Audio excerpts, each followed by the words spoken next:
বলছো? মা? এই মেয়ে, তুমি কাকে মা বলতেছো? হ্যাঁ, আমি তোমার মা না, কি উল্টাপাল্টা কথা বলতেছো? তুমি তো আমার মা, আর তুমি এখানে আঙ্কেলের সাথে কি করতেছো? আরে কি বলতেছ এগুলো? আমি তোমার মা হতে যাব কেন? হ্যাঁ দেখো মা, তোমার হয়তো কোথাও ভুল হচ্ছে, হয়তো আমি তোমার মায়ের মতো দেখতে। তুমি যাও, তুমি গিয়ে অন্য কোথাও তোমার মাকে খোঁজো, আমি তোমার মা না। কি ব্যাপার মুনা, এই বাচ্চা মেয়েটা তোমাকে মা বলে কেন রাখছে বলো তো? আরে আঙ্কেল, আপনি কেন বুঝতেছেন না? ইনি আমার মা। মা, তুমি এখানে কি করছো? চলো না বাসায়। আচ্ছা আমি বুঝলাম না মুনা, ওইগুলো কি বলতেছে, আমার মাথার উপর দিয়ে যাচ্ছে। তুমি দেখো কতটা অধিকার নেই তোমাকে মা বলে রাখছে। আচ্ছা হয়েছেটা কি আমাকে একটু বলবে? ও তোমাকে মা কেন, মানে মা কেন ডাকছে আমি তো কিছুই বুঝতে পারছি না, সমস্যাটা কোথায়? আচ্ছা আমি না বুঝতে পারতেছি না, মানে হুট করে এসে আমাকে মা বলতেছে, আমি এখন মা কেন হতে যাব? আর তোমাকে আমি বারবার করে বলছি প্লিজ এভাবে যাকে তাকে মা ডাকা উচিত না। আর তুমি আমাকে কেন মা ডাকতেছো? শোনো, আমার সন্তান আছে, ঠিক আছে? তুমি আমার মেয়ে না, প্লিজ তোমার মাকে গিয়ে অন্য কোথাও গিয়ে খোঁজো। মা, তুমি এমন কেন করতেছো? আর তুমি আঙ্কেলের সাথে কোথায় যেতেছো? চলো না বাসায় চলো। আরে আশ্চর্য তো, আমার দেখো রীতিমতো পুরো মাথা নষ্ট হয়ে যাচ্ছে। আমি কিভাবে তোমার মা হই? হ্যাঁ, কিভাবে তোমার মা হই? তোমাকে তো জীবন আমি দেখি নেই, প্রথম আমি তোমাকে দেখলাম, আর তুমি আমাকে মা মা বলতে সাজিদ। আমি না বুঝতেছি না, হ্যাঁ এরকম একটা মেয়ে এসে আমাকে মা মা বলতেছে, আমার বলতেছে আমি তোমার সাথে কি করবো? ওর সাহস কি করে হয়? তুমি দেখো মেয়েটা কত অধিকার নেই তোমাকে মা বলে ডাকছে। এখানে আশেপাশে আরো তো অনেক মহিলা আছে, ও তো কাউকে মা বলে ডাকছে না। তাছাড়া ও একটা বাচ্চা মেয়ে, ও যেভাবে তোমাকে মা বলে ডাকছে ওর ডাকের মধ্যে একটা মায়া আছে। এই ধরনের মায়া নেই সচরাচর একটা সন্তান তার মাকে ডাকে। মুনা কি হয়েছে আমাকে তুমি বলবে? মানে তুমি কি আমার কাছে কোনো কিছু লুকাচ্ছ বলো তো? সাজিদ, তুমি এখন এই রাস্তার মেয়ের জন্য তুমি তুমি আমাকে ডাউট করতেছো, তোমার ওয়াইফকে ডাউট করতেছো। আর আমি তো বারবার করে বলতেছি আমি এই মেয়েকে কোনোদিন দেখি নাই, চিনি না। আর আমাদের সন্তান আছে তা খুব ভালো করে জানো, আমাদের সন্তান তো ছেলে বাসায়, তাহলে ও কি করে আমার সন্তান হবে? মা, তুমি কিন্তু এখন বেশি রকম করতেছো। তুমি আঙ্কেলের সাথে কেন ঘুরতেছো? তুমি বাসায় চলো, নয়তো আমি বাবাকে বলে দেবো সবকিছু। তুমি আঙ্কেলের সাথে পার্কে ঘুরতেছো। আমার না মেজাজটা কিন্তু এখন প্রচুর গরম হয়ে যেতেছে। এই, কে তোর মা? কে তোর মা? তোকে তো আমি এই, খবরদার মুনা, ও একটা বাচ্চা, ওর গায়ে তুমি হাত দিবে না। এবার তো সত্যি সত্যি আমার সন্দেহ হচ্ছে যে এই বাচ্চাটার আসল মা হচ্ছে তুমি। আচ্ছা মুনা, আমি খুব ভদ্রভাবে তোমার সঙ্গে কথা বলছি, প্লিজ তুমি আমার কথাটা শোনো। আমার আগে তোমার লাইফে যদি কেউ থেকে থাকে তুমি আমাকে বলো। হয় না এমন এমন অনেক সিচুয়েশন দেখা যায় কিন্তু, যে ভালোবেসে একজন মানুষকে বিয়ে করা হয়, তারপরে ঝামেলা বাঁধে ডিভোর্স দিয়ে অন্য এক জায়গায় মানুষ বিয়ে করে। এমন ঘটনা আমাদের সমাজে অনেক ঘটে। দেখো আমি তো তোমাকে ভালোবেসে বিয়ে করিনি, তাই না? আমাদের বিয়েটা হয়েছিল পারিবারিকভাবে। অতএব তোমার আগের জীবনে কি ঘটেছে না ঘটেছে এ সম্পর্কে আমি কিচ্ছু জানি না।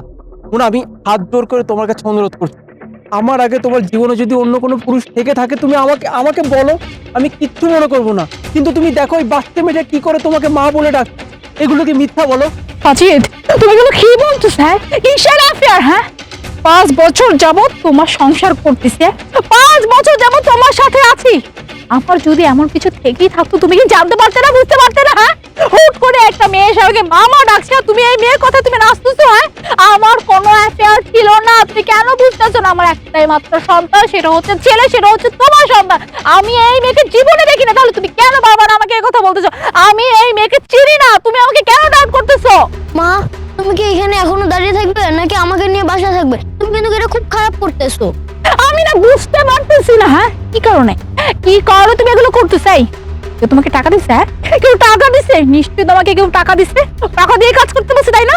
শুধু শুধু আমার আর আমার হাজবেন্ডের মধ্যে এরকম জ্ঞান কেন বাঁধাচ্ছ? মুনা, এবার কিন্তু সত্যি আমার ডাউট হচ্ছে, বিশ্বাস করো। মানুষের ধৈর্যের একটা লিমিট থাকা উচিত। আমি তোমাকে বারবার জিজ্ঞেস করছি মুনা আসল ঘটনা আমাকে খুলে বলো, কিন্তু তুমি বরাবরই আমাকে বলছো যে তুমি এই মেয়েটাকে চেনো না। আচ্ছা আমাকে একটা কথা বলো, তুমি তুমি আমাকে সাফ সাফ একটা কথা বলো, এখানে তার অনেক মানুষ আছে, ও তো কাউকে মা বলে ডাকছে না, তাহলে তুমি কেন ওকে অস্বীকার করছো? ও তোমাকে কেন মা বলে ডাকছে? আর তাছাড়া তুমি হয়তো আমাকে বলতে ভয় পাচ্ছ, তাই না? তুমি হয়তো ভাবছো ও যে তোমার মেয়ে, এটা যদি আমি জানি তাহলে হয়তো আমি তোমাকে ডিভোর্স দিয়ে দেবো। দেখো মনে এমন কিছুই হবে না, অন্তত তুমি আমার কাছে সত্যিটা স্বীকার করো। আর তা না হলে তো তোমার প্রতি আমার সন্দেহটা বেড়ে চলেছে। এগুলো কি ঠিক বলো? সাজিদ, আমি তোমার কাছে হাত জোড় করে বলতেছি প্লিজ এই কথাগুলো আর বলো না, আমি নিতে পারতেছি না। ও আমার মেয়ে না, আমি ওকে জীবনে দেখি নাই, চিনি না। আমার শুধুমাত্র একটাই সন্তান, আর ও বাড়িতে, সেটা আমাদের সন্তান।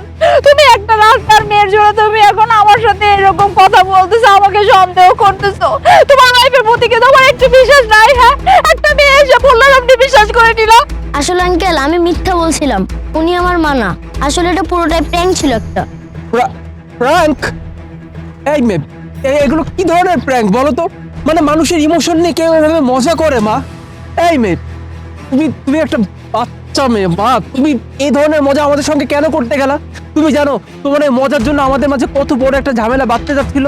এই মজাগুলো কেন করো মা, তুমি বলো তো?